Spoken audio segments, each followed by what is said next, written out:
Hey, how are you? Dave Whitney here, going to teach you guys how to play the head cutting solo from the movie Crossroads. This is a great little piece of music, Paganini's little piece here, and I'm yet to see someone actually teach it well. A lot of people showing you how they play it, a lot of bad videos and so forth floating around on YouTube.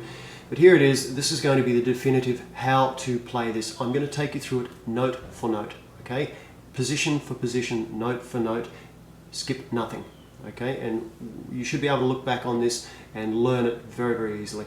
Now, because of the 10-minute limitation on YouTube, I have to break it down into pieces, but that probably works for you, not against you.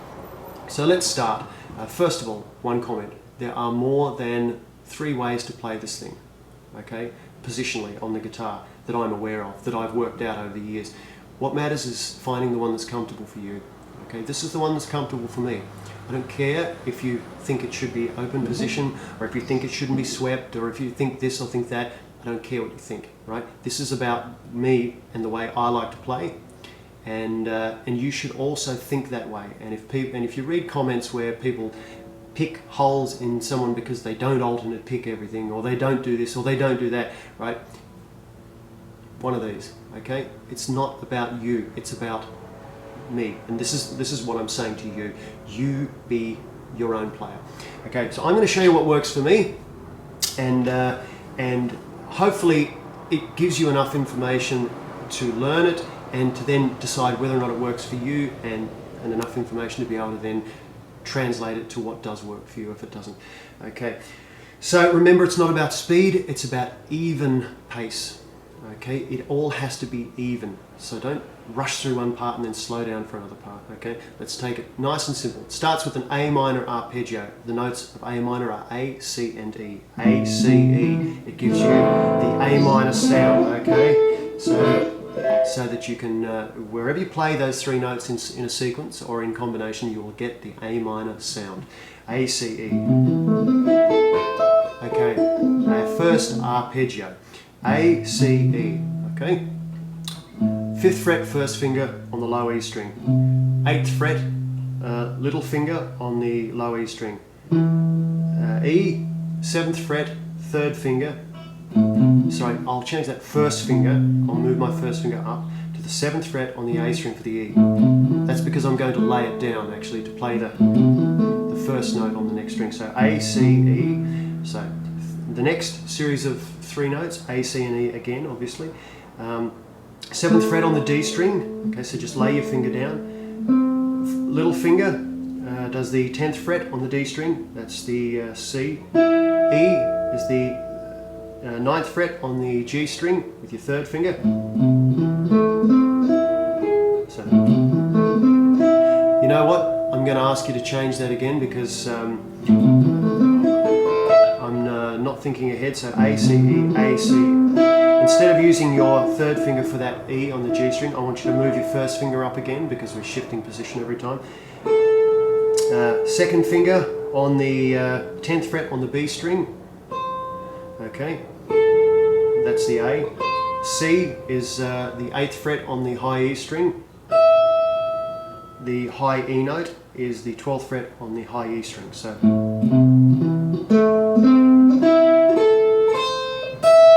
Do that super slow and try to get the guitar where you can really see it well. I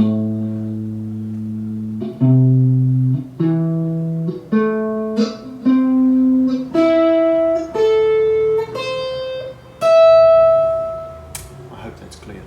Okay, so and back down, exactly the same notes.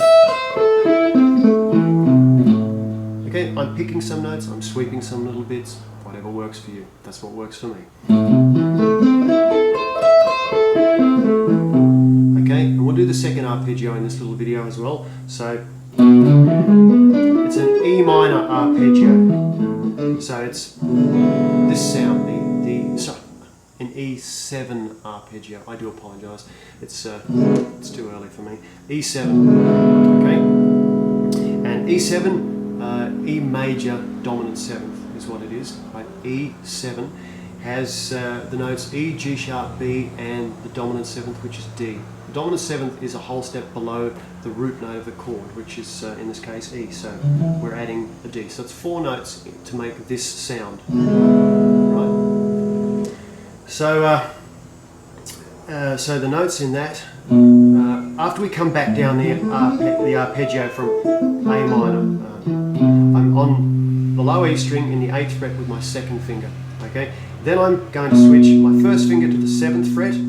Okay, which is the B, and I'm going to play with my 2nd finger, the 10th fret, which is the D. My little finger, I'm going to play the 12th fret, which is the high E. Pardon me. So then I'm going to switch my 3rd finger to the 11th fret, which is the G sharp. My 1st finger, so we'll switch down to the 9th fret on the D string. Okay, so I've got E, G sharp, B. Okay, and then my 2nd finger will stretch up to the D, which is the 12th fret on the D string, and my little finger will move up to the E, which is the 14th fret on the D string. So okay, then my 3rd finger will play the 13th fret on the G string, which is G sharp. My 2nd finger will play the 12th fret on the B string, which is B, and then I'll come back down that arpeggio exactly the same. So once you learn it ascending, going from lowest to highest, then you will be able to work it out. Oh, this is my little baby girl. She's coming. How are you, darling? You good? Come and wave at the screen. Wave at the screen. Come up here. Say, hi there. There you go. Off you go for a second. Oh, it won't be 2 minutes, darling. There you go. Now this is a real world video. Can you tell? Gotta love them. Anyway, so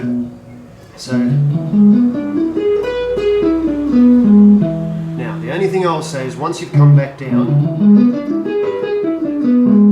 don't play the D, which is the 10th fret on the low E string. Don't play it there. Play it as an open D string, right? So just open D string. So. And in the next video, I'll explain why that's so important. So here you go. These are the first 2 arpeggios, right? Sorry.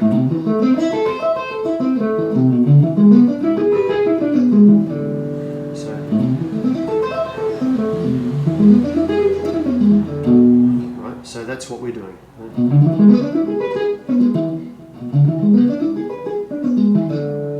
Okay, haven't done it for a long time, but it's still an easy piece of music. Once you've played it a few times, it just flows really easy. I'll see you in the next one when I'll take you through the next couple of arpeggios. Okay, I've got to go. My daughter's calling me. Take care.